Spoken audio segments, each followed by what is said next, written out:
I got the walk, there's a longboard walk.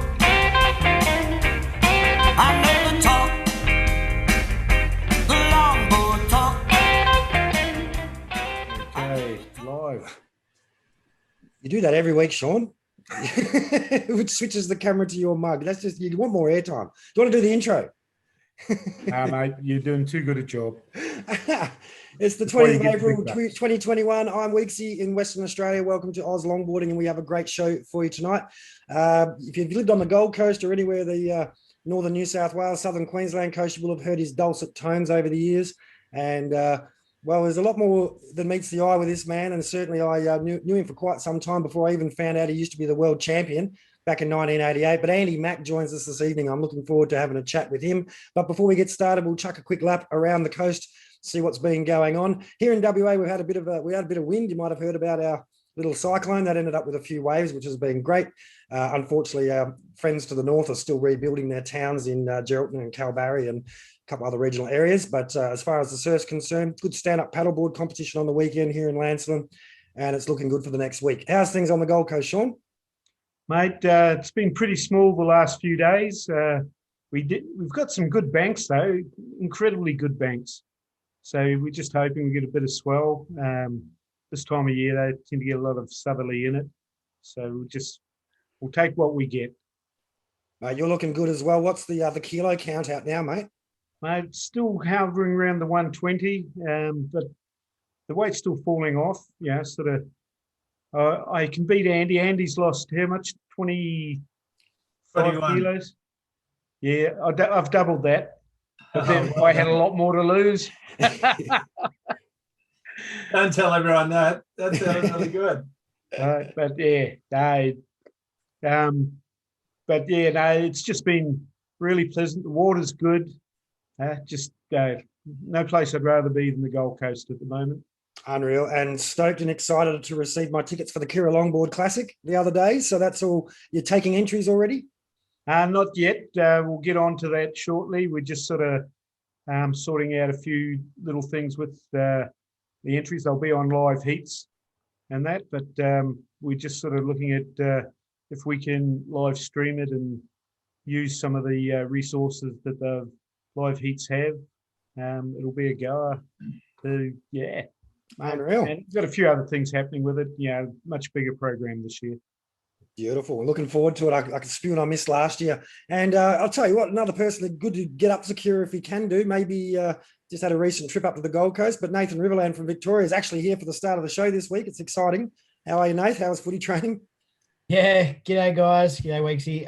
We had a real quiet night on the track tonight because it's pissing down rain all day. So we actually did an indoor little yoga stretch session. So finished well and truly early. So good to make it for the start of a show. First one for 2021. So good to see Sean still wearing the same t-shirt I left the Goldie in. So that's good. Mate, I've only got one t-shirt. Oh mate, the waves have been absolutely firing here for the last probably 2-3 weeks. Yesterday or the day before, the guys at work were saying probably the best they've seen or surfed Winky in the last few years. Winky Pop being next to Bells. It's just been exceptional. There's been waves everywhere, really big ground swells. Like I think swell started to drop off a bit now, but it's meant to pick up again Friday and into the weekend. It's supposed to be over 10 foot and offshore, which is going to be absolutely epic. And my phone's been going off nonstop from Chono telling me and Ben Considine to be getting in the water. Make sure you're getting your clips. So, I've been trying to get in. It's been really awesome. I think Chono's putting himself at the forefront of trying to get longboarders into crazy waves. And one of the best exponents of getting a longboard into a crazy wave is with us for the start of the show this week as well. Busy dad running around the place. Matty Cook, welcome to the show, mate. And you've got a bit of a circus down the road from you at the moment as well. Yeah, it's all happening, as you would have probably seen up at Narrabeen. We've had nice little waves in Sydney, actually really good for the longboards. Great sunny, warm, beautiful autumn days, clean offshores, going pretty much all day. And you would have seen some great surfing up there at Narrabeen. I guess that's probably where Chono is now at all the parties.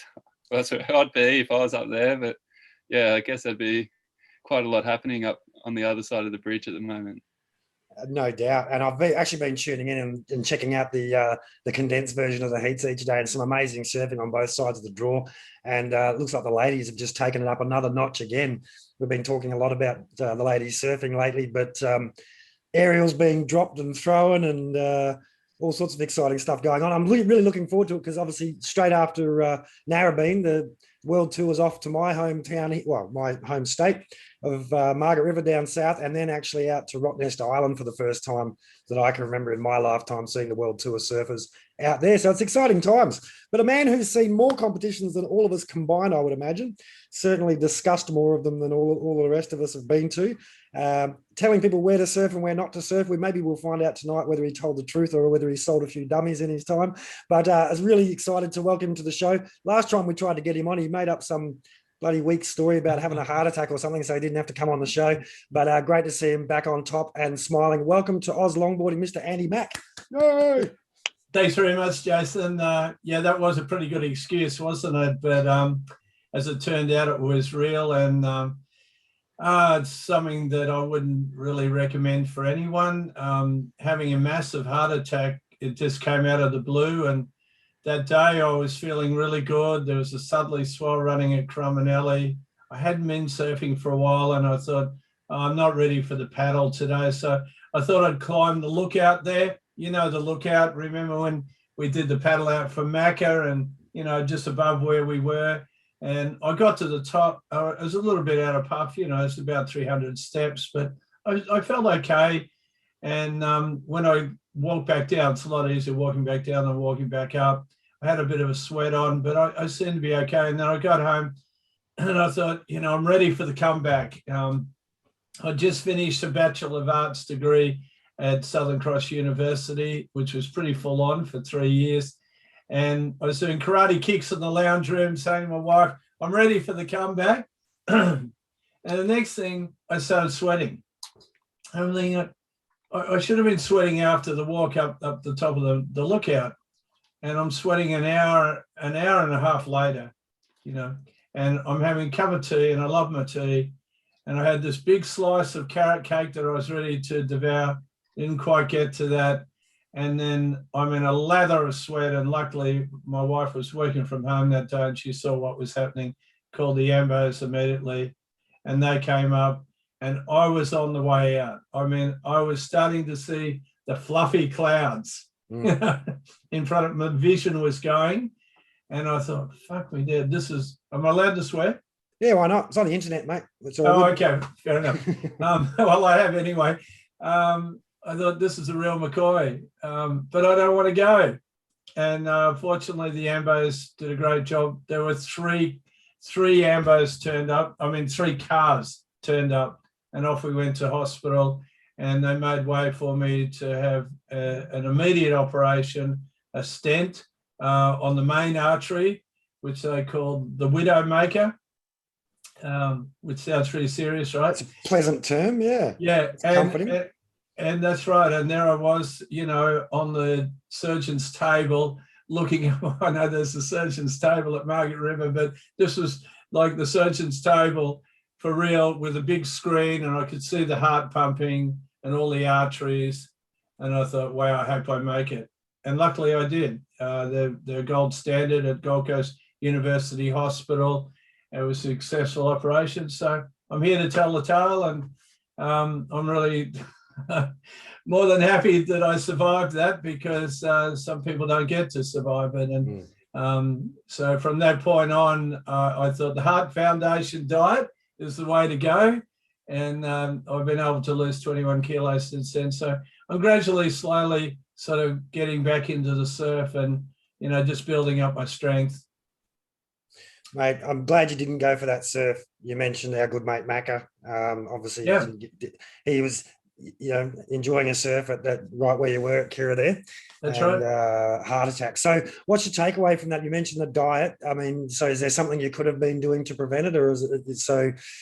Obviously, there's lots of us reaching these similar ages and stages in our surfing life and whatnot. What should you have been doing that you could recommend for a spring chicken like me?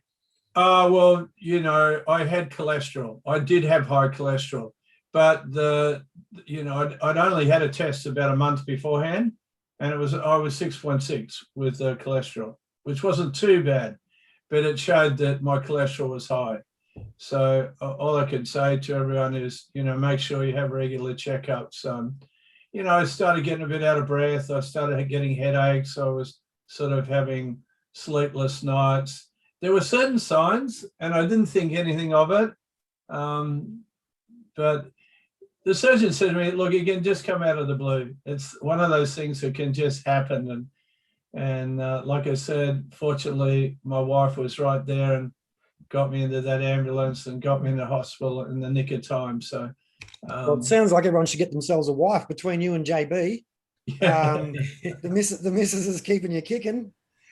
Well, you can't be a good partner, right? And especially when it comes to saving your life. So I can thank my wife, Mckinnon, for saving my life, and I love her dearly. And it puts a whole new slant on living and your appreciation of life and people and family and friends and the whole thing. I don't want to get too spiritual about it, but really it was just like, I get a second shot. So, I want to look after myself now, and I don't want to overdo it, but I don't want to underdo it. I've got to still keep fit, and I walk every day with the dogs. So we've got a couple of staffies, Ned and Kelly, and I walk with them. And I've gone back to uni to follow through from the Bachelor of Arts degree to now do a Bachelor of Art honours, to try and make way to eventually do a PhD. And my topic is all about surfing amenity, the impact on surfing amenity. And I'm not sure how many people would be aware, but about this time last year, the Premier of Queensland, Anastasia Palaszczuk, offered legislation to protect the Noosa and Gold Coast World Surfing Reserves. So we're all very keen on that. It sort of takes it to the next level. The World Surfing Reserves of Noosa and Gold Coast are supported by the local councils and state government, but there's no legislation to protect that amenity. So, if somebody decided they wanted to build a marina over the top of Kura or Noosa, there's no protection. It's only ceremonial. So we're taking it to the next level there. And meanwhile, I'm studying at uni as a social researcher to write a definitive thing on protecting beach and surf amenity and the impact on surfing amenity. And it's just not environmental impact, it's social, cultural, economic, ecological, Indigenous, gender, the whole thing, all of those social values all come into it. Surfing is such a diverse sport, lifestyle activity, isn't it? I mean, it's not like cricket. Nathan, I see that you're a keen footballer, and I'm proud of you, and that's really good. I used to love playing rugby union, but I mean, surfing is it's a bigger thing when you compare it to sports, right? It's great having team sports, right? But surfing, it's so much bigger, isn't it? I mean, what do you guys think? Oh, definitely. One of the things I love about surfing is you can get an enjoyment out of so many different things within it, whether it's going for a surf when it's a little A-frame peak, 3 foot, sun shining, water's clear. And that makes you feel good. Other times it's like being out at Kura when it's 6, 7 foot and really grinding, sand sucking barrels, and you're sitting up on top of Kura Hill watching. But there's also going surfing with your kids. You've been That's through right. all that.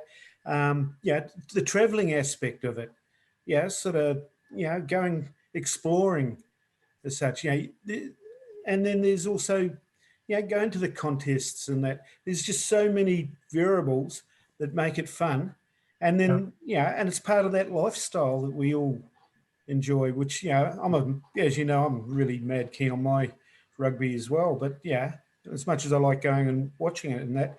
it's still only a small part of my life as opposed to surfing. One thing I used to say, Easy. Sean, and Nathan, I'll throw it to you, but tennis players don't go and sit there and stare at a tennis court when no one's playing tennis.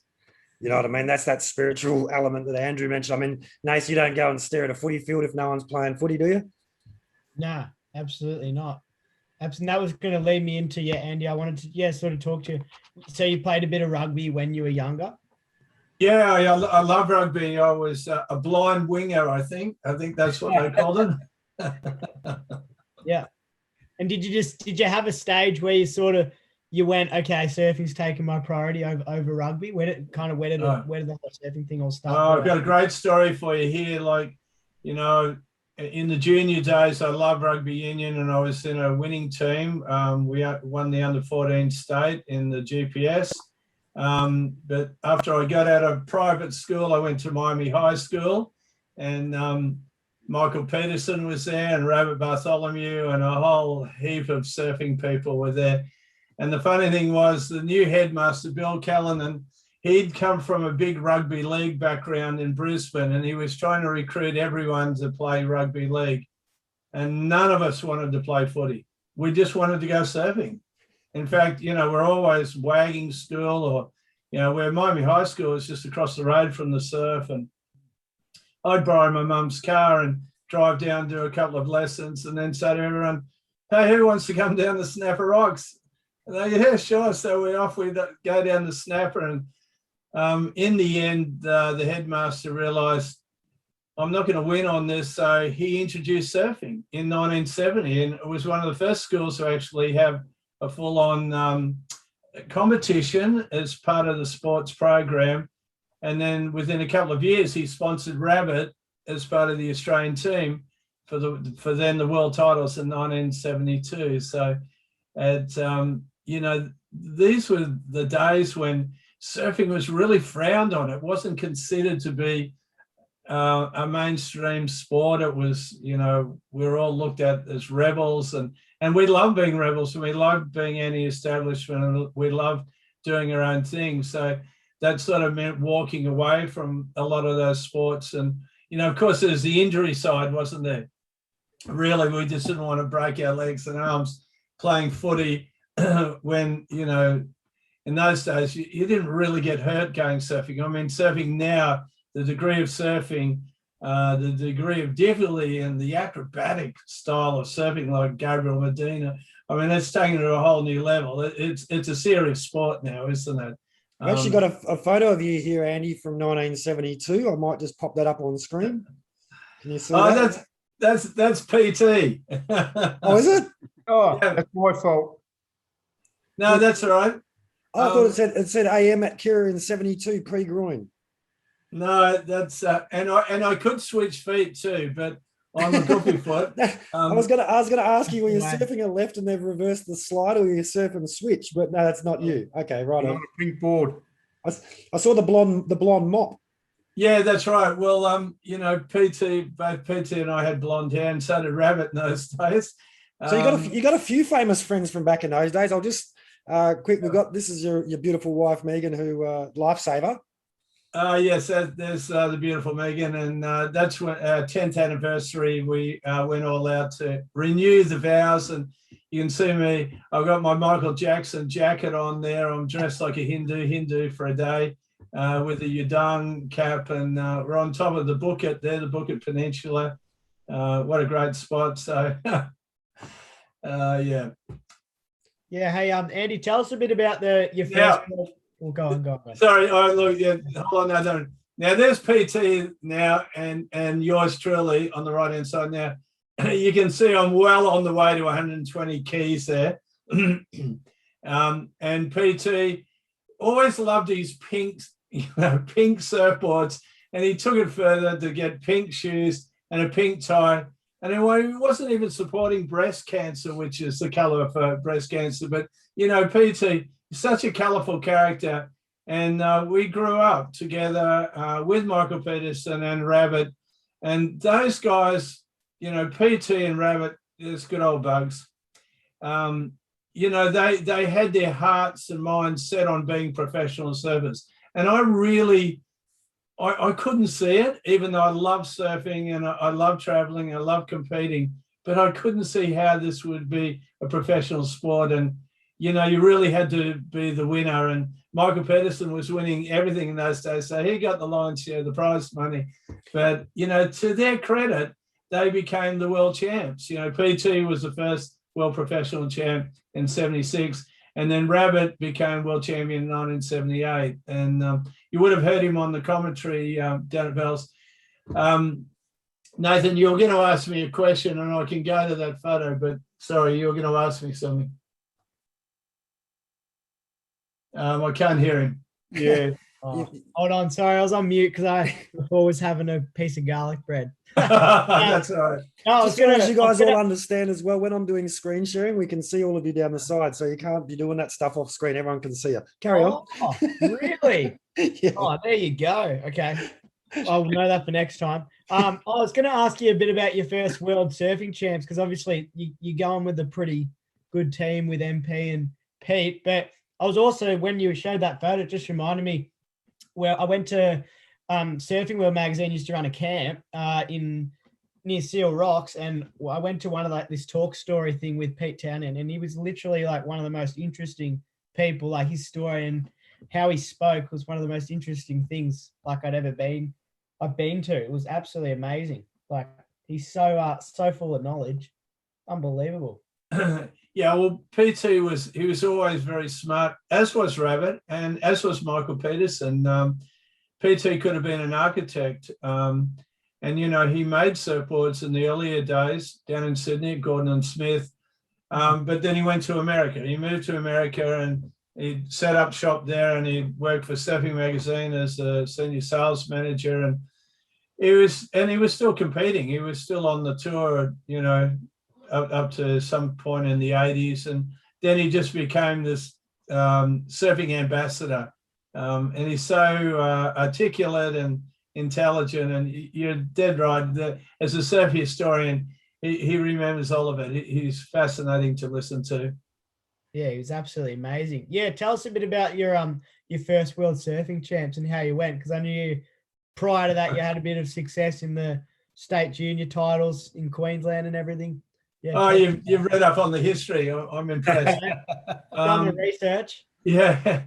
Yeah, well, you know, I had a bit of a run there in those days, in 1970 and 71. And like PT, Rabbit and I and Michael Pedersen, we're all in the juniors in 1970. And I managed to beat those guys in the state title. And then we went down to Bells, and MP was, he was so incredible as far as being a gnarly competitor. You had to be watching him all the time because he was so fast, and he was a really fast paddler, and he could paddle around you, and he used to do that, and you'd think that you had the wave, and the next thing he'd paddle around you and get the inside. And so he won that junior final between myself and another guy, Grant Oliver from North Narrabeen, Dapper. So by the time we got to 1972, we're all in the opens then. Although Rabbit was still a junior, Simon Anderson was a junior, and so was Mark Richards. But in the open team, there was MP, PT, there was Mark Warren, there was Paul Nielsen, there was Tony Hardwick, Cole Smith, Terry Fitzgerald. Not a bad team. Sorry? Not a bad team. That's pretty good. Yeah, on paper, it was just an amazing team, the 1972 world titles. So I actually went to Hawaii before that, and I enrolled in college over there. And it was when we were all in the call-up.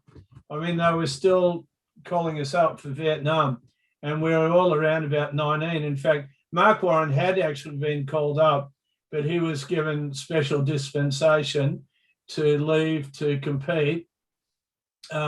You know, for instance, poor old Wayne Lynch, he went into hiding, and he was accused of being a draft dodger and, you know, fined by the local police. They couldn't find him. He went up and stayed with Nat Young and hid in Byron Bay. And, you know, there was this incredible time where Michael and I went to Burleigh Heads in 1972, and the waves were pumping, and Peter Druin was on the point, and he was making up this brew of coffee and rum. And Keith Paul was right alongside him, and you name it, the who's who of surfing just so happened to turn up this day. Ted Spencer turned up. Like, Ted was still sort of floating around at this point, and Wayne Lynch and Nat Young and Russell Hughes and Bill Money, they all turned up from Byron, and I said to Michael, wow, there's Lynch, he must have snuck out of the state, and Michael says, oh, should we go over there and smoke a joint with them? I said, no, you don't have to do that. You don't have to prove anything to those guys. You're better than those guys now. Because, Michael was the Australian champion in 1972. And Lynch loved Michael, and Nat loved Michael. But the way it was supposed to go, Lynch was supposed to be the heir apparent to Nat Young, but it didn't quite happen. And then the next thing, Michael Peterson broke onto the scene, and he just blew Nat away. And so, anyway, they've gone out surfing, and it was when Nat and Wayne Lynch were surfing the keels. I'm not talking about the Shane Rand, wingtip keels, these real long, sort of weird shaped fins. And these guys couldn't even turn on those boards. They could go down the line straight and go a million miles an hour, but they couldn't do a turn. And so, MP goes out there on what looks like a knee board, and he's done like 101 maneuvers on the wave, like he's doing roundhouse cutbacks back inside the foam ball, disappearing and coming out and then hitting the lip. I mean, even today he'd be getting, 10-point rides for the way he was surfing. And Nat and Wayne and the others, they couldn't wait to get in the car and drive back to Byron Bay and get out of there, because it was so obvious how much better he was. And at this particular point, it was like a turning point of this new generation coming through. And it was just a point in time. So, and that was 1972. So anyway, we ended up in San Diego for the world titles. And it was a big deal, being the Australian team and representing your country, and wow, world title. But the whole thing was just, it was a shit fight, I guess you could call it. We were put in this place called the Travelodge, became Holiday Inn later on in San Diego Harbour. And I knew things weren't right. As soon as we checked in, all the business people were staying in this hotel. They just checked out straight away as soon as they saw the surfers arrive.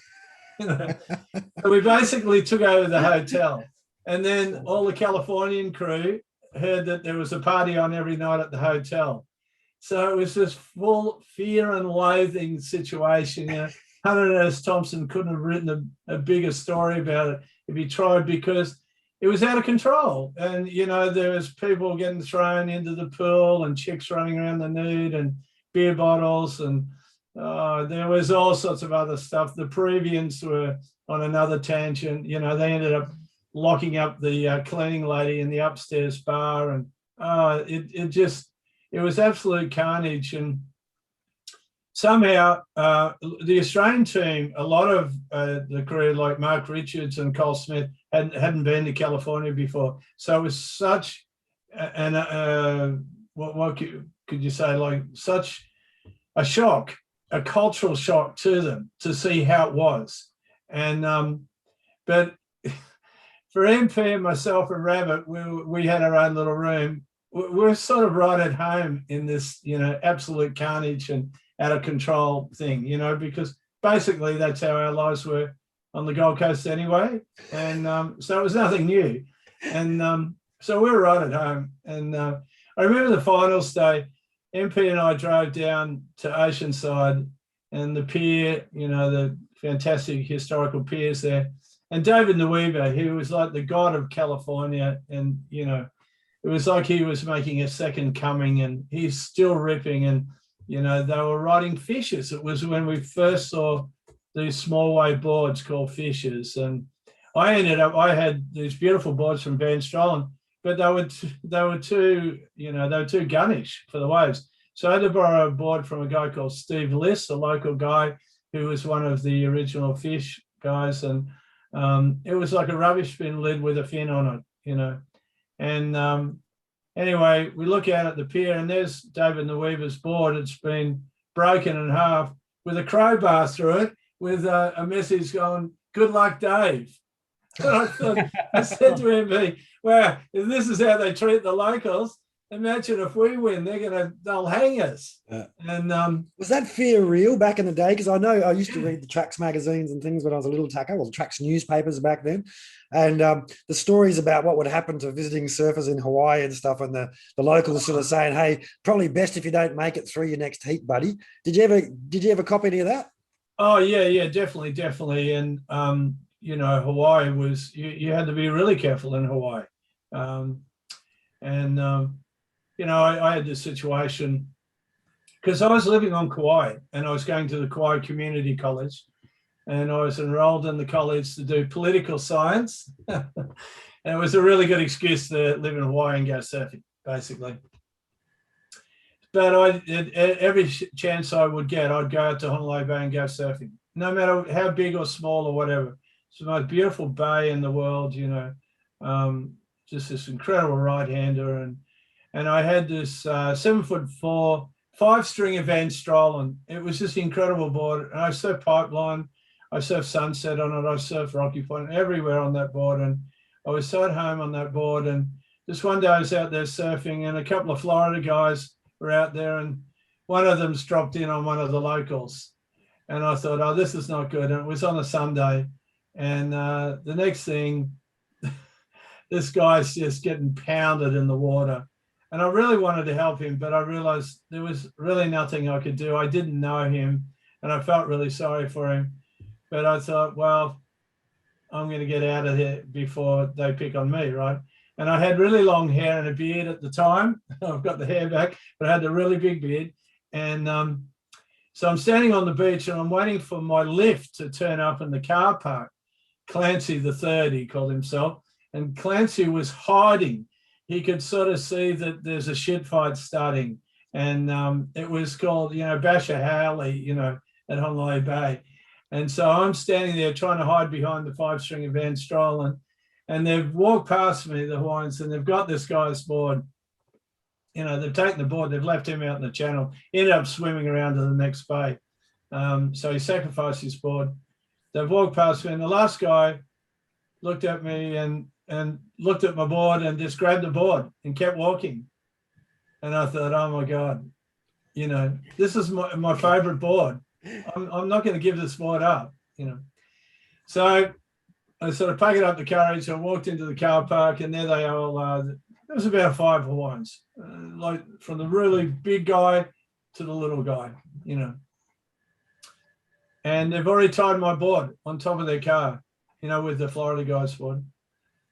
And then I said, oh, look, boys, by the way, I'm Australian. I'm not from California. I'm not from the mainland. I'm going to college here. I don't mean any disrespect. I said, look, if you want to borrow my board, no worries, I'll let you borrow it, but I can't give it away. It's too good. It's a magic board. So the smallest guy in the group just walked up and just backhanded me straight up. And I thought, okay. I was thinking, what do I do? And they're all waiting for the reaction, and wondering whether I'm going to jump on this little guy or am I going to run away, or what am I going to do? And then I'm not sure what happened, but then I just went, okay, it's like this. I've been to Hawaii now 3 times, because my first trip was in 1969. And I said, I know all these people.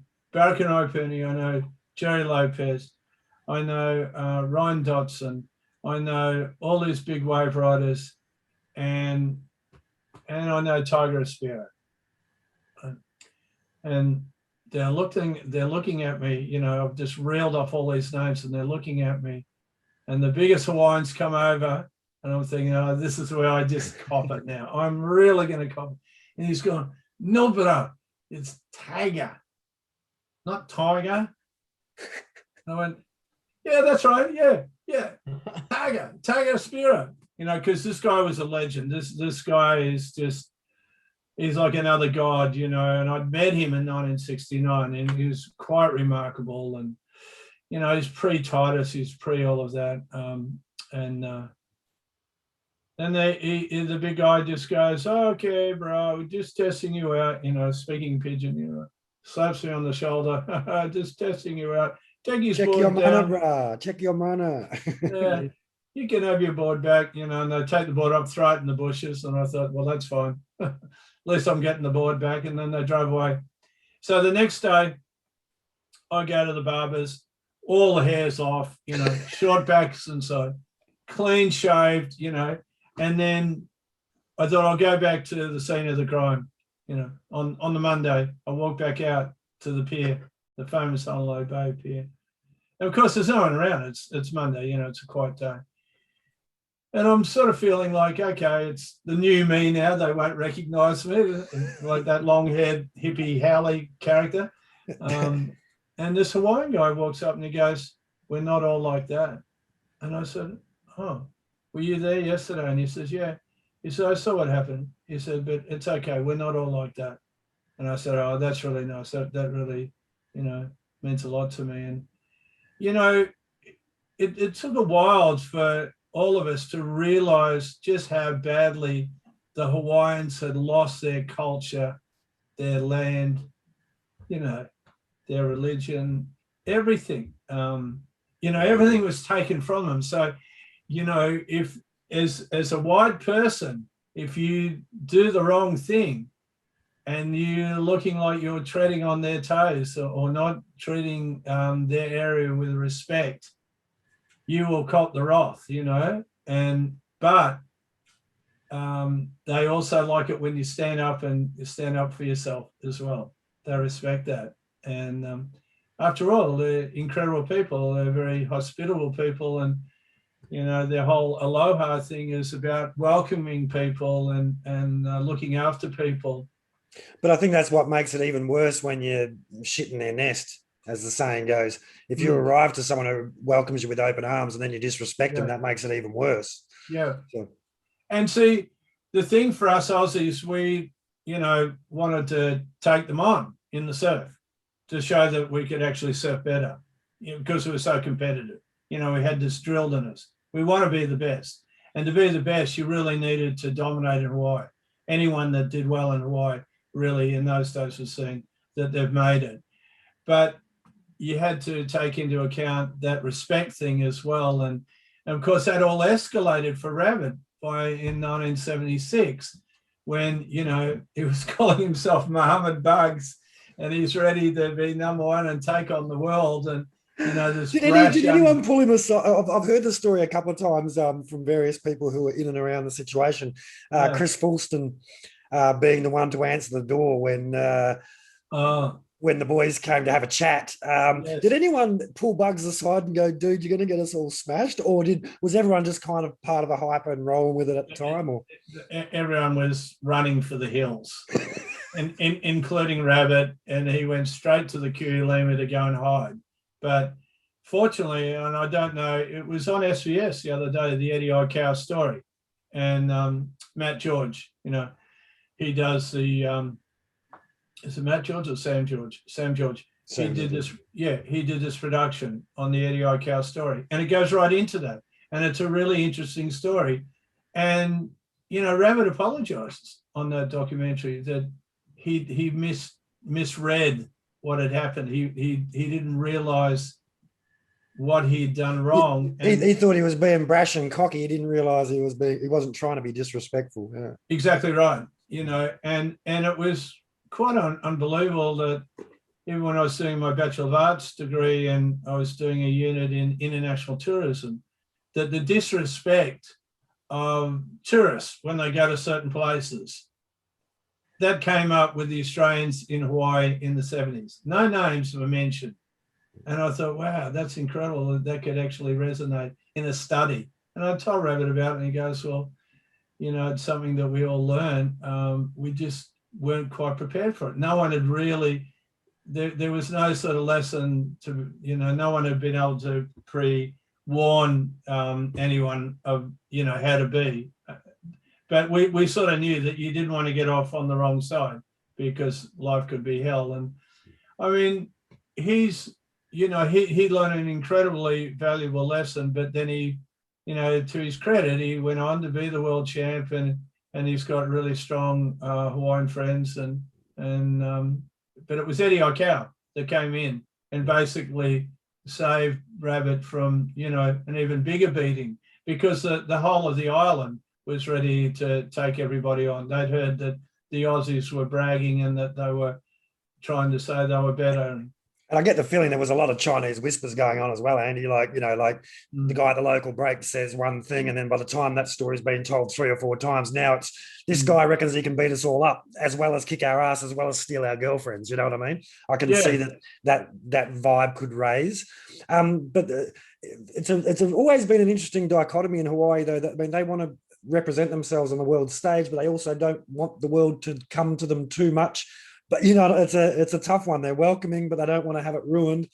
And as you say, I think unless you have a bit of an understanding about Hawaiian history, it's probably hard to understand that animosity that they had. And certainly, I think these days, definitely, I mean, my limited experience in Hawaii was do the right thing, be friendly, look people square in the eyes, don't talk crap, be open to new cultural experiences and things. I had a fantastic time and was shown nothing but love from total strangers, really. Let me into their homes, took me to hula nights, and amazing. So don't be scared to go to Hawaii for anyone who's watching who hasn't been. But certainly you guys really would have had some sleepless nights, I should imagine, in those early days as the relationship was sorted out. Yeah, that's right. And like I said, I just had that one incident, you know, and I could understand it later. And, you know, these guys had they'd lost a lot through the Howleys moving in and taking over their island. And it's amazing as a white person when you go to a place where they're the majority, you know. And it was also when I was at college that the Californian girls said, "Oh, where are you from?" I said, "I'm from Australia." And they went, "Oh, that's a really racist country." And I said, "Really?" I said, I have Aboriginal friends. You know, we had really close Aboriginal family that we used to hang out with. And she said, "Oh, no, you've got this thing called the White Australia policy." And I went, "Oh, yeah, I know." I said, "Yeah, well, you know, the great white hope, you know, good old Bob Menzies, he was one that really pushed that." But I said, that's all going to change, you know. So in 1972, I said, "Don't worry, we've got this guy coming through called Gough Whitlam. He's going to change all of that." And indeed he did, you know. But that was the sort of thing, and unless you got confronted about this, you wouldn't be aware of it. And like you said, Jason, as time's gone on, you know, people are more accepting, and, you know, and they know what to do. They know that they've got to be respectful, and they are respectful. So I guess everybody learned a few lessons, and, you know, this is colonialism too we're talking about. See, I've learned all of this sort of stuff through the university, just had, you know, the ramifications of this stuff that goes on. And as a surfer, you just don't think about it. You just go there to go surfing and hope everything's going to be okay. But and you can see other places around the world have gone through the same thing, like Bali, and, you know, I guess there's other surfing locations too, where the locals decide, you know, they want to take control. Jake's Point in Kalbarri. That's right, you know, and it gets back to really looking after that surfing environment again, you know, that impact on surfing environment. And you know, you've got a great example in the West of looking after the surfing destinations. Whereas here on the Gold Coast, you know, we just had this incredible full-on pro development thing that just, you couldn't get in its way. It was just going to go ahead no matter what. So we're still sort of trying to just hold it back a little bit, you know. Speaking of holding back, Matty Cook, our other educated panel member, or the uni degree man. You're sitting there in the background, mate. You must have, he never jumps in, Andy. He just sits there. He's too polite, so we don't get to hear from him otherwise, but he's very thoughtful and asks good questions. No, I just love listening to all this, you know, like, Andy, you've been everywhere. You've been to all these contests and all around the world. Is there something, I mean, you're talking about, you know, the cutting edge of shortboards right now with when did you start getting into longboarding? How did that happen? Well, I started on a longboard in 1962, of course, and but I was only a real little guy then, and so my longboard was 8 foot long, whereas everyone else was riding anywhere between 9 feet to 10 feet, even bigger, and so I still remember when McTavish turned up with a fantastic plastic machine, some way halfway through 67 that was down to 8 feet, and that was just an incredible time because the American team came out from Wind and Sea, and I was in this club, Wind and Sea. It was the great club of the time. Anyway, Skip Fry, Mickey Munoz, and Mike Purpose, and a whole lot of them, Margot Godfrey, they all came out, and they were all on tankers, and we were on 8 foot boards. And I thought, wow, we're actually in front of the game. I'd always looked up to the Californians. They were the guys that were really calling the shots, And in that Eddie O'Cow, documentary, it talks about how the Californians were ruling the roost on the North Shore too. Eddie couldn't even get in the Duke Hanamoku contest, and then he finally gets in the second year. But the Californians were the #1 guns, and then suddenly, man, halfway through 67, I realized Australia's really on. Nat had won the world title in 66 to redefine power surfing, and then McTavish started chopping the boards down. I mean, Midget was already doing it. So when we got to 69, then it became this sort of in between, like the Brewer had the mini gun going. And then by 72, Michael was riding a little board that was like a knee board. And like I said, the Fishers came out. So that transition just happened so quickly from 68 to 72. So come about 1980, 81, by this stage, I'm sort of a bit over the hill to compete, even though I was only 30 or something. The longboard started, I think Noosa was the first, or Alexandra Headlands had the first longboard event. And then the malfunction happened around about the same time, right, Sean? 83. Yeah, 83, that's right. Sean's on it. And Jeff Hackman won that. And Jeff Hackman had been an incredible longboard surfer. And I thought, wow, I'd still actually miss the longboards. I'd miss the nose riding and, that style of surfing. I'd missed all of that. So I jumped onto another 8 foot board. Van Strollen made me this thing. It was 24 inches wide. It was wider than the dining room table. And suddenly I started getting back into the longboards there. And what I sort of missed out on in the competition side of things, I started picking up thinking, oh, I get another shot in contests. And so by the time we got to 1987, if you won the Australian title, you got a spot in the Australian team to compete for a World Longboard title in 1988. And that's what happened. We had our national titles at Wattigos at Byron in 87. I was living in Byron Bay at the time. And then I went to Puerto Rico with the Australian team. Pauline Mensah won the women's. Simon Farrow won the kneeboards. Barton. Barton wasn't there. I'm just thinking of he won the world title that year, but not at the World Games. That's right. He won the world professional title. Exactly right. There's a guy called Dobson, I think Matthew from Cronulla. He was the bodyboard representative. He's an incredible bodyboard rider. Anyway, and so in that format they had everything: longboards, bodyboards, kneeboards, open, juniors, women's, the whole thing. And the night before the final, the Ramones were playing. I mean, I was sort of into Michael Jackson music. I don't know what was wrong with me at that stage. I'd sort of gone disco or something.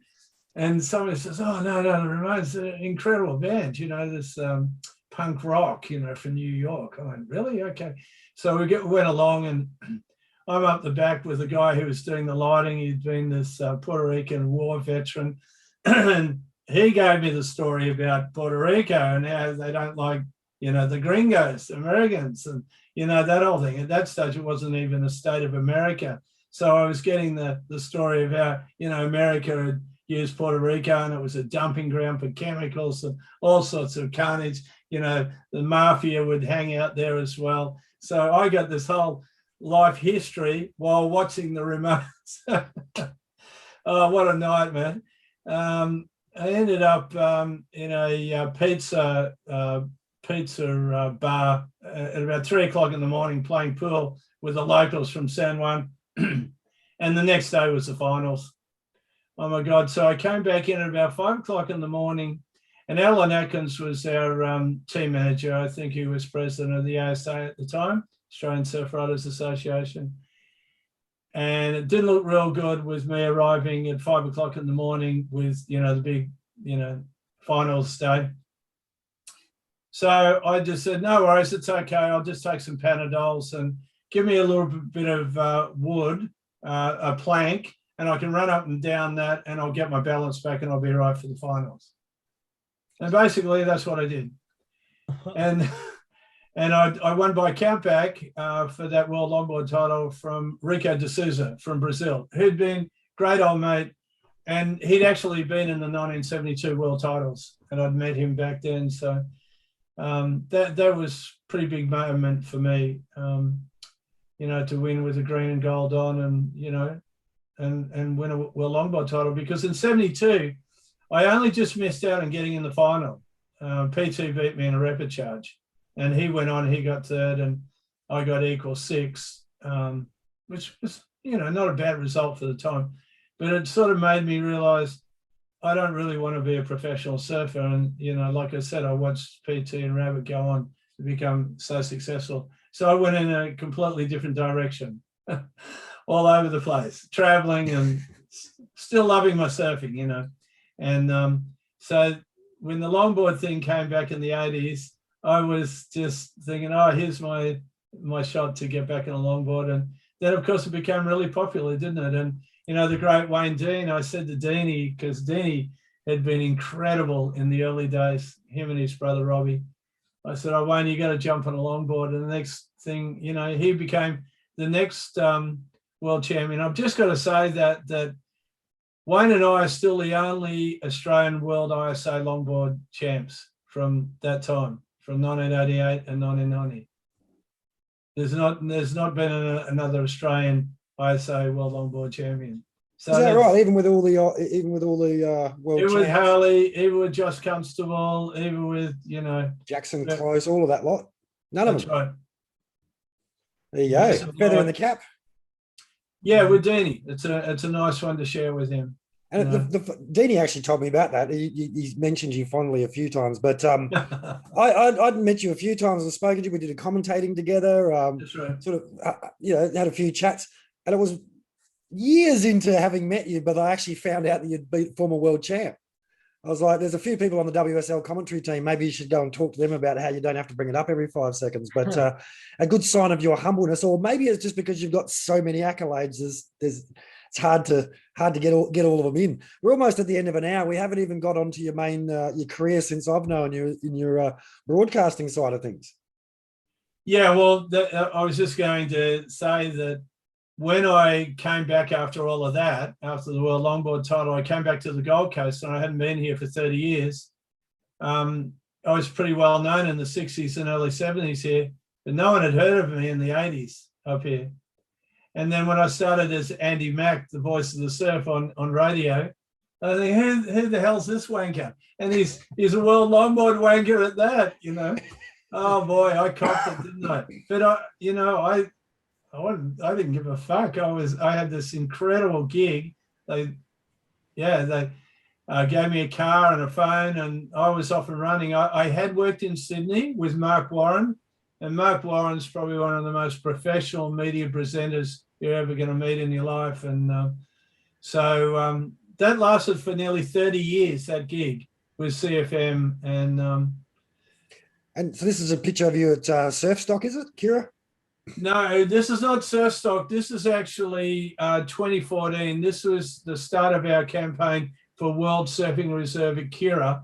And what was going to happen is that they were going to build an ocean terminal at North Kura, which would have completely wrecked the banks and the flow of sand, let alone, would have been the most ugliest eyesore in the world.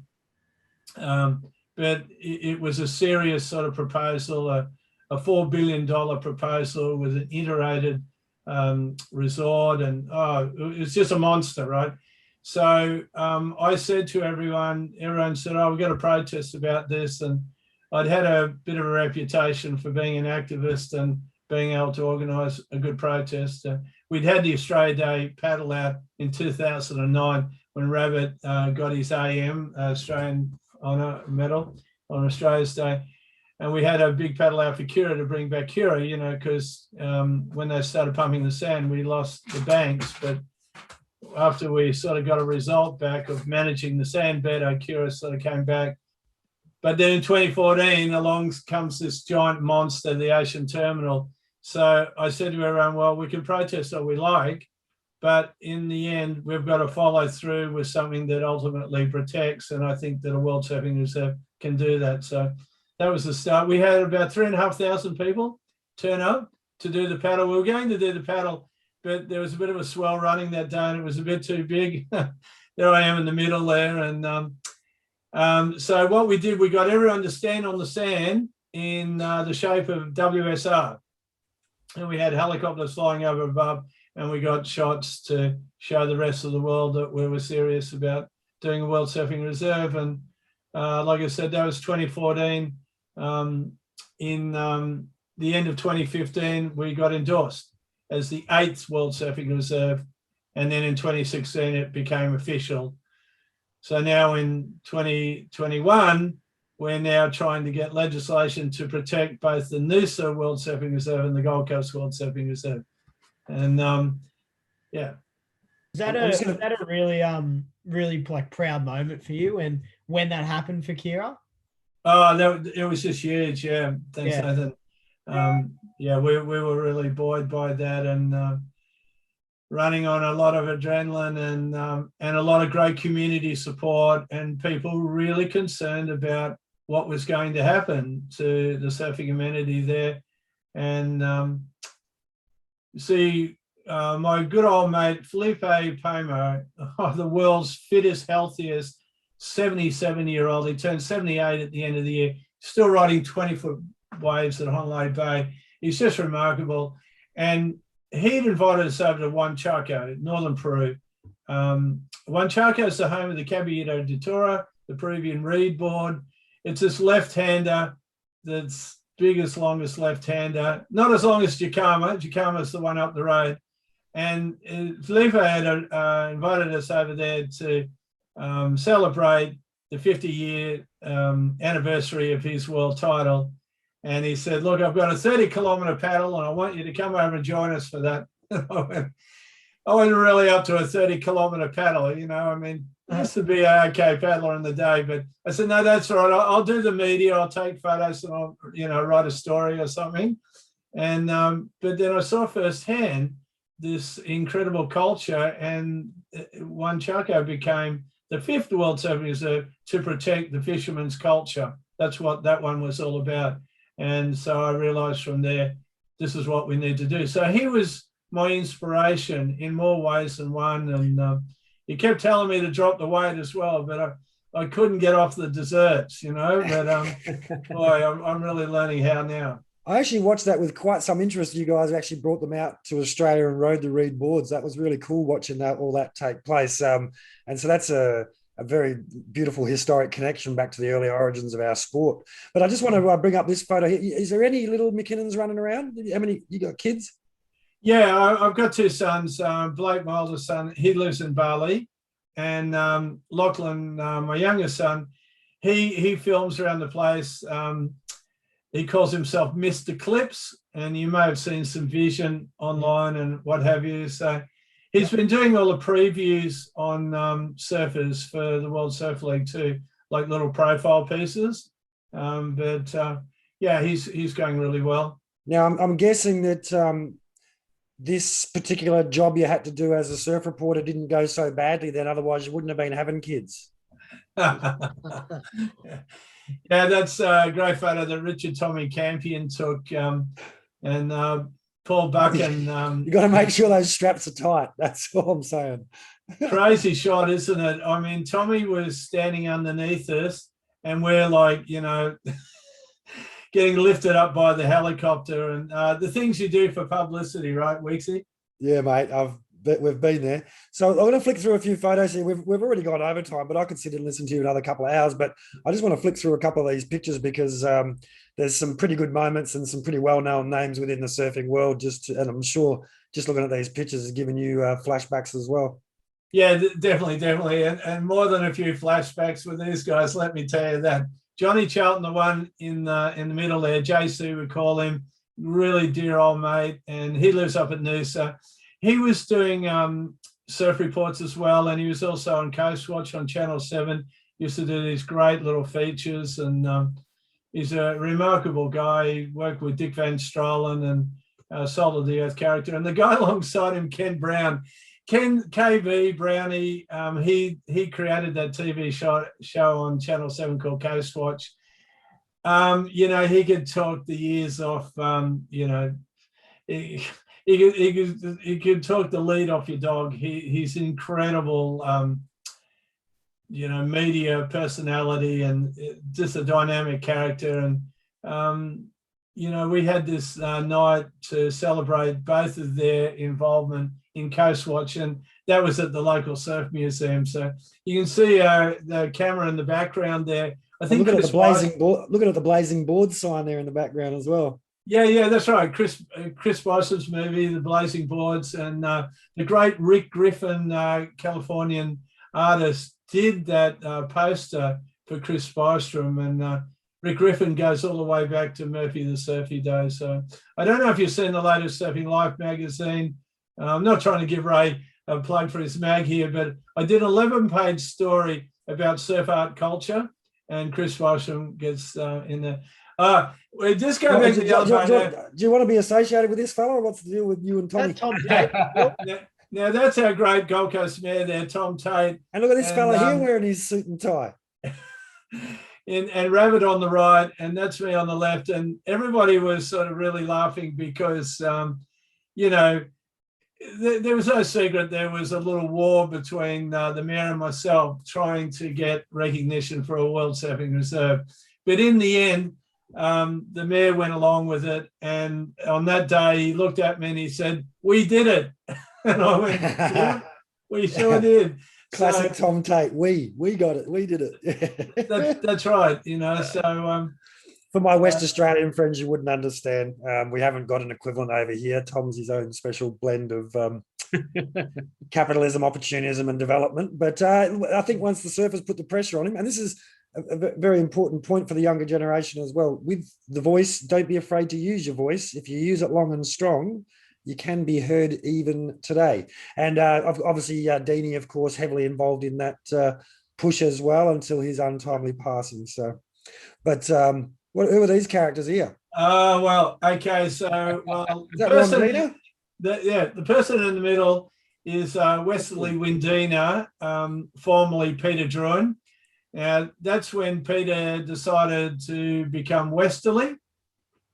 And Westerly winds on the Gold Coast, they're offshore winds. So that's where he got the name from, Westerly winds. I mean, over in the West, it's onshore, right? but here it's offshore. And my friend on the right there is Mel Chalmers, very, very good friend of Peter. In fact, Peter is now back to being Peter Druin. So Westerly was this sort of amazing sort of change in personality and gender and all of that. And Druin decided to be Westerly for about 3 or 4 years, but he's gone back to being Peter Druin. Mel Chalmers was a really good friend of Peter's. He's a lawyer, surfing solicitor, and he actually helped Peter get a law degree. So he's a good old mate. And we're all in the Wind and Sea Club, in the 60s. So we go back. Well, you longboarders on the East Coast are a bit smarter than the West Coast boys, all these degrees and stuff. But well, I'm not sure about that, but yeah, this must be nice to get some recognition as well. That's your 2016. You got the Surfing Spirit Award from Surfing Australia. Yeah, that was really nice because there was a lot of competition for that award too, and that was in 2016, and it was while we were doing the Peruvian Reedboard tour, and we'd been up at Noosa, and the next thing I had to fly down to Sydney for the awards, and then that was very nice. Yeah, it's nice to get an accolade and for work that you've done. So. Yeah. There's the Peruvian Reedboard. Who's this young lady down the front here? She looks like another one of our guests. That's Robin Harvey, of course. Robin Harvey, Women in the Waves, and she's the first women's Queensland president for the ASAQ at the time. And you can see my amigo friends at the back there. Of course, the one on the left is Owe. He's our Balinese friend. And then you've got Carlos Antonio Ferreira, Felipe Poma, you got me with the orange hat on, Megan's hat. You got Lewis there who. I thought that was a hat you stole off Pete Townend for a second. It doesn't look orange to me, mate. But anyway, go on. Oh yeah, well it's definitely not pink. It's sort of what you call it, magenta maybe. Roberto Mullers, the tall guy at the back, incredible. He's been a coach, a champion from Punta Hermosa in Peru. And you can see down the bottom there, Wabito, the indigenous, 5,000 descendant from the Chimu civilization of Huanchaco. So he was the guy that built the boards here, the Peruvian reed board. And the way it was done is that Mullers and the others brought the reeds over in longboard board bags. A bit like a smuggling operation. We got it through customs okay. We'd notified Canberra that these reeds were coming through. And then Wabito Carlos Uncan, was able to build one at Bondi and one at Crescent Head. That was because, they're too big to bring out from Peru, and there was just no way. Pretty maneuverable, are they, Andy, or what? I can't see you going vertical on one. No, but Wabito was just incredible the way he could actually turn. He could catch the wave and turn on it, and it was just second nature for him, wasn't it? Because what happens is, they go out and go fishing on those things, so they made sure they had hyper kick noses so they could go over the swells, because they get pretty big swells in Peru, right? And in Huanchaco as well. So the Spanish, when they came, they saw these guys and they called them the seahorse, or like it looked like that they were sitting on horses riding over waves. That's where the seahorse comes from. And in fact, Caballero de Toro in Spanish means, riding a seahorse, basically, in English. So flicking through a couple more photos, there hasn't been a lot of West Australian content this week, and I do like to plug the West Aussies. But are you seeing that photo there now? Yeah, I am. Yeah, and that's Katie on the right. It looks like Peter Dunn there on the left from Fun's back, of course, and the big smile of Michael Cottier. Yeah, there he is. Yeah, Peter Dunn, Soul of the Earth character. Love him, and that's my grandson. Is that Ali? Is that Crumbanelli or is that Kings? Yeah. No, that's Crumbanelli. Yep, that's Crumbanelli, and I'm pretty sure this was the paddle out for Macca, wasn't it? Could well be, actually.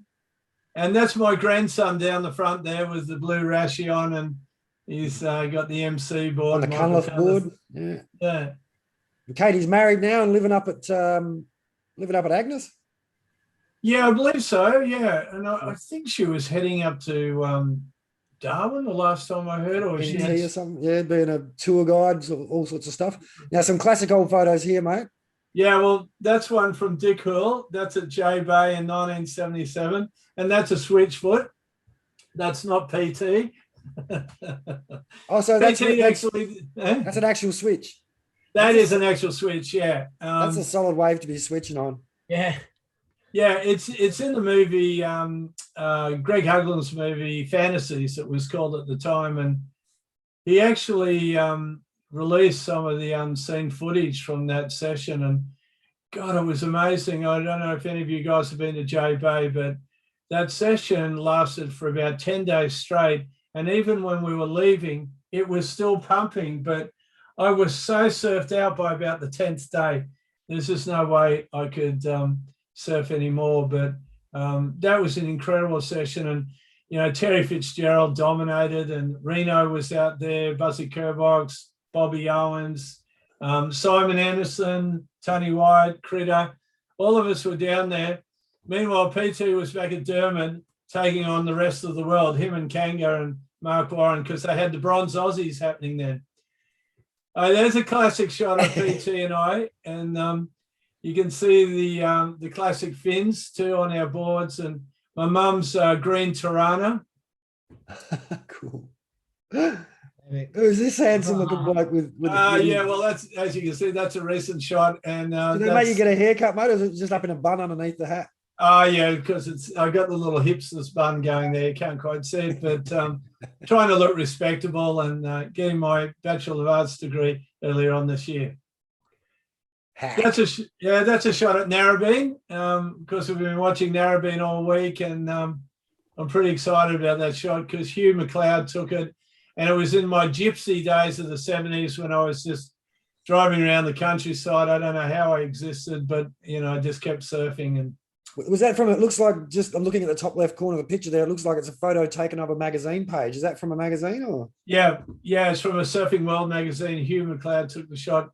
That's again at the museum. This was an epic night where we were able to get Nat Young and Bob McTavish together. And once again, you can see Ken Brown on the right, Peter Harris in the middle there. He's the patron of the local museum. And that was a pretty epic night, actually. You know, fortunately, having, you know, Nat and McTavish there together, and Nat was releasing his latest book. That's not in surfboards. Yeah, of course. Drew made amazing boards. That's 1970, the Queensland Junior Titles. Drew was the Open winner. Peter Scott up the top, he was the cadet champion. That's me with the zinc on. And Phyllis O'Donnell in the middle. Oh, is that Phyllis? Yeah. Wow. Phyllis was that's a classic good shot. What's old mate? He's looking off to the side up here. He's like someone else is steering him up off camera. But now what's going on here? Because that doesn't look like you. Okay. Yep. That is definitely not me. That's Emily Rose. And she's a young high school arts teacher here on the Gold Coast. And she's come up with this exhibition called Legends of the Surf, where she's done a number of drawings of all the legends, and then she's burnt them into wood. It's called pyro art. I think that's what it's called. And so we've got this thing happening, this Legends of Surf fundraiser exhibition night in Coolangatta last weekend of June. And so Emily's done, I don't know, about 15 legends, and we're going to auction off those pieces for charity for ocean conservation causes. Unreal. Good to see keeping the family involved there as well. Clips by the young bloke, MC Andy Mack. Bugs doing the opening. Yeah, Lachlan's going to put some footage up for us. And Dukell's got this legendary footage from the 1975 28-day swell at Curran Burley. So that's going to be really cool to see. And that's the drawing of me burnt into the timber. Emily's so good, and she's made me look pretty good there. But that was a publicity photo from 1993. Were you riding Santoshes? Huh? Were you riding Santoshes, or was that a bit of artistic creativity? Or no, that's just a bit of artistic. I'm just looking at the Santosha written on the board there. I was going to say I see that, yeah. But I'll go with that. Phil Usher. Yeah, right. Okay, I'll go with that because the Lost Island of Santosha. I mean, I've been to Mauritius and I've surfed Tamarin Bay, but it's a pretty amazing drawing because you can see Caramanelli Rock in the background, and then you've got the map of the Gold Coast there. So with all the breaks marked. Yeah, little dots for all the breaks. And yeah, like I said, that publicity shot came from the show called Paradise Beach. It was an absolute disaster. And I had a gig there finding the extras to surf the main cast. And I actually got a cameo role doing, I was a beach inspector for the day. Okay, so Sean knows these girls quite well. Grace and Audrey Steinman Lane. And that was at one of Sean's Australian Longboard Festivals at Kingscliff, right, Sean? Yep, it's the Fluoro Friday. That's it. And So obviously fighting against depression and getting out there and having a bit of fun. And you always seem to have that huge smile on your face, Andy, which is you walk into a room and light the joint up. Especially with those girls. And that's the copy that I'm talking about, the latest Surfing Live. So do yourself a favour, Molly Meldrum would say, and have a look at that, because there's an 11-page story that I've written about surf art culture that I'm pretty happy about. Oh, there's PT again. He's trying to masquerade me. God, he's everywhere, isn't he? He's just shoving his nose in there. Okay, well, that's when I first started at CFM. And look at the old phone that I had, the old Nokia. It was like the brick. Classic. With the battery that lasts for 4 hours. Yeah. Now, that's Druin now. You saw how he was in Westerly, and we had the Druin night, and it was just an amazing night. And we showed the movie Druin, and Peter was really in his element that night, and he was talking about the revolution that never really happened. But it's so good to have him there, because, really, he was our first ultimate surfing hero. He was the guy that had won 2 Australian junior titles, won the Australian Open titles. He never actually won a world title, but he was our first, surfing champion before Michael Peterson, if you like. So there's only a couple to go. We've already seen that one there. These blokes again, buddy, PT the rat bag. Yeah. So you and Bugs. Who's the fourth guy? Okay, that's Paul Nielsen up there, and brothers Nielsen. Brothers Nielsen, yeah. So Paul Nielsen back in 1971 won the Australian title at Bell's Beach, and then he went on in 72. He was in the Australian team, but he went on to win the Smirnoff at Haleiwa, huge event that put the Aussies up, and I just can't remember. Yeah.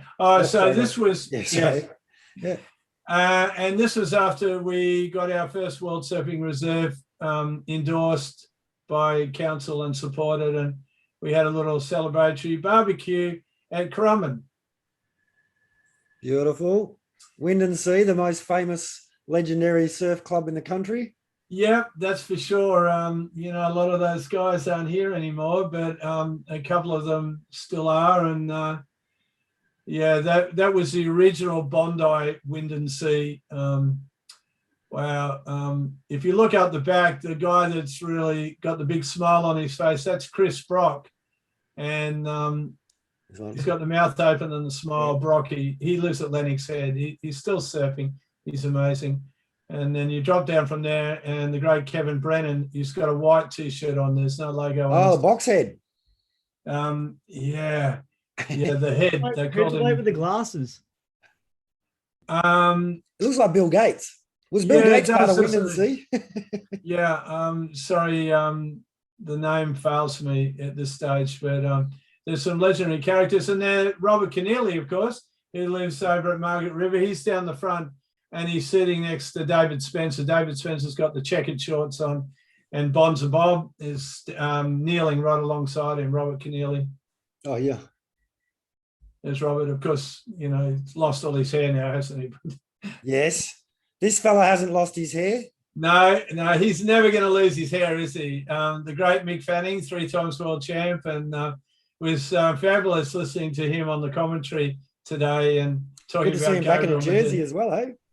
Yeah, I mean, he surfed great, but he came up against Italy, didn't he? And wow, just two different approaches going on there. And I love the fact that the last photo on the list that I got sent through is this fella here, because there he is, good old Wally, and you can see Nev Hyman in the background trying. Oh, there he is too. Yeah. But Ian Cairns came to the museum, and in 2019 we had at least 8 full-on events, half a dozen book launches, and one of them was Ian Cairns, and of course Wayne Murphy, also another one of your great West Australians who'd helped Kango write that book. He wrote book 1 and book 2, and I can't believe Nev's got his head on the show as well. Do you think he was a longboard shaper that he's getting so many appearances on the Oz Longboarding show? But Kanga's book, great deal. And yeah, actually, I imagine we'll be hearing a bit from Irish because Sean Irish McNamara, he's co-writer. But he obviously living in Ireland now, but a lot of interest in Rottnest particularly. So I imagine we'll be seeing him scribing some words when the tour makes its way to Rottnest Island. Oh, that's right. Well, he did that fabulous documentary on Rottnest Island, didn't he? With the great Kenny Dan from Charlton. Yes. Arguably one of the greatest Aboriginal surfers ever to come out of West Australia, right? I'd say arguably one of the best, full stop. He just ripped. I think so. He's charged. right up there. Yeah. So before we wrap up, because we're an hour and a half in and it feels like we're just scratching the surface, how do you feel about the current state of longboarding? Being the 1988 world champion, you basically were the champion of the world at longboarding the year I finished year 12 at high school. What changes have you seen in that time for the better and the worse? Oh, okay. So I think at one stage it sort of got a bit too maneuver orientated, and then Joel Tudor came back to sort of change that, didn't he? So it sort of was struggling between being modern and traditional, or which way was it going to go? And the judging of it was a little bit sort of, a bit subjective too, wasn't it? So, but I think all in all, I think, look, when you look at it now, longboarding's really, the essence of longboarding is traditional. It's walking up and down the board, nose riding, doing those beautiful stall turns, pivot turns. Who's your favourite of the current crop on the Pro Tour, World Tour, or just the pointy end? Who's your favourite? Have you got one? Look, I'm a bit out of touch now, and I haven't really been watching it as much, and I wouldn't probably be up to date. But say in the last decade. Well, I mean, Joel Tudor won that event up at Noosa this time last year. And the other guy that got second from California, he was really good. But Joel was just timeless, wasn't he? It was like he hadn't lost anything, and he just improved all of that. He was just an absolute exception, wasn't he? I mean, he was a young guy that just went to longboards instead of shortboards, and he just completely embraced that whole period of longboard surfing from the early 60s in California, maybe even earlier than that, with Phil Edwards and Mickey Dora and all of that. But I guess my favourites, I can't really talk for the current crop, but my favourites would be Joel Tudor. I love it the way Wayne Dean surfed on longboard. Ray Gleave, Bongo Perkins, sorry. Jason Weeks isn't bad too, I'm not sure. He does good headstands. That's about it. Head dips. Are you a fan of the head dip? Oh, yeah. And I've been meaning to send you some photos on that, because I've got a couple of classic head dips out of Padang in 2008, where I managed to do a few head dips without even trying. So I'll have to send them to you. Oh, please do. You'd be a very welcome addition to the Head Dip Appreciation Society. Yeah, I love that side. Good to have you on board. Hey, Matty, Nath, Sean, I've been doing most of the talking as per usual. Got any final remarks or questions for Andy? Because unfortunately, we do have to let him go. No, all good. Just wanted to thank you for coming on, Andy. It's good to finally have you on, and glad you're now healthy and everything. And thanks for sharing your wisdom with us. It's been a pleasure. Thanks, Nathan. Yeah, I'm sorry if I raved on for too much there, but there's a lot of history there, isn't there? I mean, I'm 68 this year. I started surfing when I was 9, so it's been a great lifetime of enjoyment, fun, and what Gabriel Medina said today, I thought was such a great quote that I'll just have to quote him again. He said, "When you're happy, you can do anything." I just can't agree with that more. Absolutely. No, thank you. Thanks, mate. No problem at all. Pleasure. Cookie. Thanks, Andy. Really appreciate it, mate. I appreciate all the times we've had in the water together as well. I've always enjoyed watching you, and whether it's been from the beach or in a heat with you, it's been great. Oh, well, we had a good heat up at Noosa in 91 off memory at first point. I remember that. And I had to get, one better wave to manage to beat you to get in the final. I remember that one. Oh, Yeah. gee, he would never shut up about it if he was to knock the former world Hey. champ out. So No, look, Sean, he was a really good longboard competitor. hey, he's coming back, Andy. He's coming back, mate. I can see that. I better start training then. Yeah. Yeah, mate. 10-foot boards that are 25 wide and 4.5 thick. And Matty Cook. Oh, I just wanted to thank you for everything you've done for not only for surfing in Australia, but the environment, the things you've looked after that is going to go on for generations. So thank you so much for that. And, it's awesome to listen to your words and have you on the show. So thank you.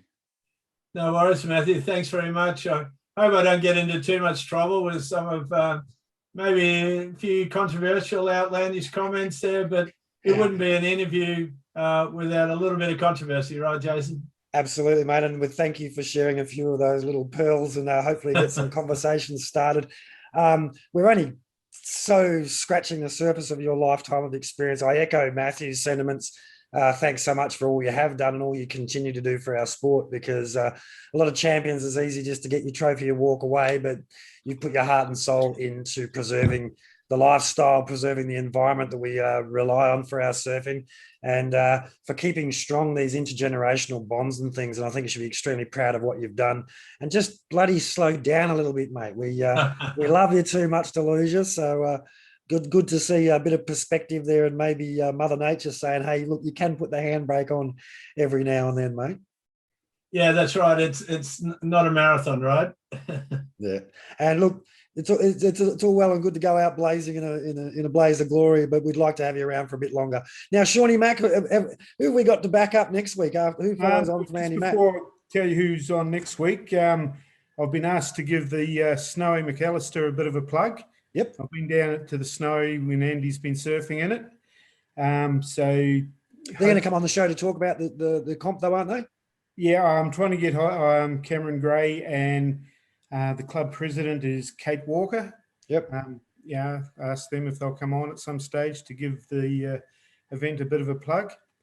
But next week, we've got a young lady who shapes longboards. Wow. Lady Shaper. Gillian Grove. She's been learning under Richard Harvey. There's an article in the latest Pacific Longboard magazine about her. She's a local Kira girl. And yeah, she's really keen to come on and have a bit of a talk. She's a very, very interesting lady. Fantastic. So, Nath, I'm putting us on to Brady Bunch view, mate, so everyone will be able to see all of us. So there we are. There's all five of us. I don't exactly. One thing that's weird about this, Andy, is that like you're sitting next to me just there on my screen, but where I just pointed to people watching it on Facebook, it'll be different, and the YouTube recording, it's different. So I can't even do those things. But mate, just one last thing. Last thing, if I can. You got some plugs? You must have something more to plug, surely. No, that's okay. But Sean, can I just get you to move your head to your left? Yeah, that's nice. All right, now the shot in the background there was taken by the great Martin Telemans, and it's Ray Menakaris, who was the Kira Club champion, and it's sometime in the 80s. It was before the Super Bank, and a Marty Telemans water shot. It's a pristine shot, but the irony of this is that Marty and Ray are no longer here. We did a paddle out for Marty at the end of last year, and Ray's ashes were cast out over Big Groin Kira a couple of weeks ago. So I just wanted to point that out there. It's just such an epic, iconic shot. Ray Menakaris of Big Groin Kira, taken by Marty Telemans. So RIP to those guys. So. Absolutely. Marty, a very special character in his own right as well. Thanks, Sean. You can put your head back in the barrel. I actually had a good look to it. Shawnee doing a layback there in the pit. It's like maybe we'll be actually, Andy, maybe since Nathan and I want to compete, and we're both the commentators on the team, when we have the Oz Longboarding Challenge down at the wave pool down at Tullamarine there, you come along and jump on the mic, mate, as a former world champion. Every week he gets it in. I'll jump on that one too. No worries at all. I mean, I was born in Melbourne. I'm originally a Mexican. I'm going to be there. There you go. See, every guest every week's coming to Urban Surf Comp. Sounds good. Just Nath has to chat to the boss about making it happen now. Mate, it's been an great. absolute pleasure. I hope to see you in person again real soon. I'll be over for the Kira Longboard Classic. Hopefully you can jump on the microphone with us. It'll be a lot of fun. And stay safe. Thanks so much for your time and your stories. And guaranteed there'll be a few people commenting on the Facebook video over the next couple of days with some questions and things. So maybe check in back there as well and answer a few of those for us if you could. So wherever you're watching from around the world, thank you so much for joining us. This has been Andy Mack, or there, depending on where your screen is. I'm not quite sure. On behalf of the panel, Kira couldn't quite make it here after a touch footy tonight, but she was a bit disappointed. So she might even have some online questions for you as well. But thanks for your company. We look forward to seeing you again for roughly an hour next Tuesday night. And it's been a lot of fun. And thank you, Andy Mack. And on behalf of surfing, thank you once again for all you have done and continue to do. Much love from the West Side. And wave to your mums. We'll see you all next week. I